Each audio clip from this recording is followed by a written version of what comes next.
ED और CBI दिलाएंगे BJP को वोट। महाराष्ट्र में ईडी की सक्रियता से डरी शिवसेना, राउत का आरोप। बीजेपी ने वोटों के लिए ईडी को लगाया। ईडी का इस्तेमाल छोटे दलों को धमकाने के लिए राउत। अब बीजेपी को चुनाव जिताने का काम करेगी ईडी। सीबीआई दिलाएगी बीजेपी को वोट। विपक्षी दलों की तमाम तैयारियां रह जाएंगी धरी की धरी। अब चुनाव मैदान में उतर चुकी है केंद्र की एजेंसियां। राज्यसभा चुनावों को लेकर बीजेपी पर लग रहा है बड़ा आरोप, और आरोप कोई और नहीं बल्कि बीजेपी का सबसे लंबे समय तक साथ निभाने वाली पार्टी लगा रही है। महाराष्ट्र में राज्यसभा की 6 सीटों के लिए वोटिंग होनी है। 6 सीटों के लिए बीजेपी ने 3 उम्मीदवार उतार दिए हैं। 2 की जीत तो तय है, लेकिन तीसरा मुश्किल में फंसा हुआ है। तो दूसरी ओर एनडीए गठबंधन की ओर से 4 उम्मीदवार मैदान में। कांग्रेस, एनसीपी के उम्मीदवार की जीत तय है, लेकिन शिवसेना के 2 में से 1 उम्मीदवार की किस्मत दांव पर है। यानी 6 सीटों में से 5 पर हार जीत तय है। मुकाबला 6ठी सीट पर ही हो रहा है। इसके लिए ईडी से लेकर सीबीआई तक का इस्तेमाल हो रहा है। शिवसेना सांसद संजय राउत दावा कर रहे हैं कि विधायकों को ईडी के अधिकारी धमका रहे हैं, उन्हें जेल भेजने की धमकी दी जा रही है। एनसीपी चीफ शरद पवार ने भी राउत के आरोपों का समर्थन किया है।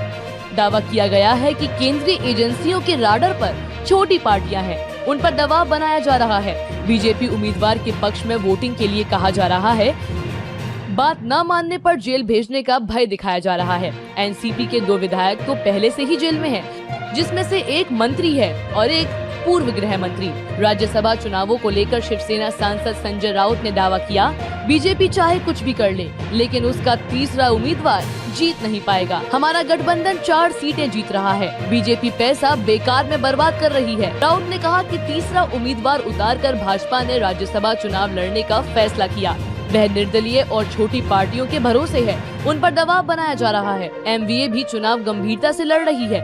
बस एक चीज जो हमारे पास नहीं है वह ईडी है। महाराष्ट्र से बीजेपी ने पीयूष गोयल, डॉक्टर अनिल बोंडे और धनंजय महाडिक को अपना उम्मीदवार बनाया है, जिसमें से धनंजय महाडिक मुश्किल में दिख रहे हैं। शिवसेना ने संजय राउत और संजय पवार को मैदान में उतारा है। राउत तो आसानी से जीत रहे हैं, लेकिन पवार मुश्किल में दिख रहे हैं।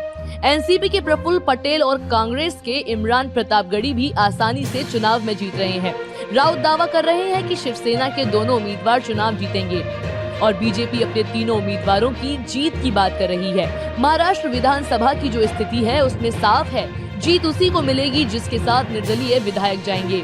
और राउत को ये डर लग रहा है कि ईडी के दबाव में विधायक बीजेपी के साथ ना चले, इसलिए वो ईडी की बात तो कर रहे हैं, लेकिन साथ में ये भी धमकी दे रहे हैं कि महाराष्ट्र में उनकी पार्टी की सरकार है, ऐसे में उनके पास भी बहुत कुछ है। महाराष्ट्र में राज्यसभा चुनाव में एक उम्मीदवार को जीतने के लिए 42 वोटों की जरूरत है। बीजेपी के 106 विधायक हैं। इस तरह तीसरे उम्मीदवार के लिए उनके पास 22 वोट हैं। बीजेपी दावा कर रही है कि 7 निर्दलियों का भी उसे समर्थन प्राप्त है, लेकिन फिर भी ये आंकड़ा 29 तक ही पहुंच रहा है।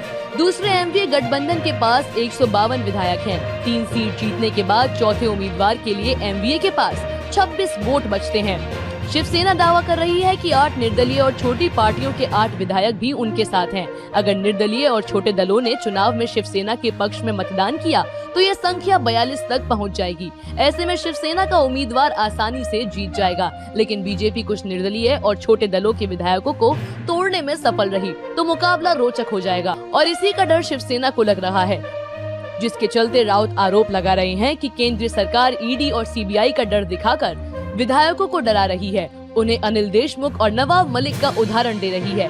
ये दोनों एनसीपी के कद्दावर नेता हैं, लेकिन आज दोनों ही जेल में हैं। ये लोग वोट दे पाएंगे, इस पर सवाल उठ रहे हैं। एनसीपी ने साफ कर दिया है कि वो इनके वोटिंग के अधिकार को लेकर कोर्ट जाने की तैयारी कर रहे हैं। ब्यूरो रिपोर्ट, राष्ट्रपति।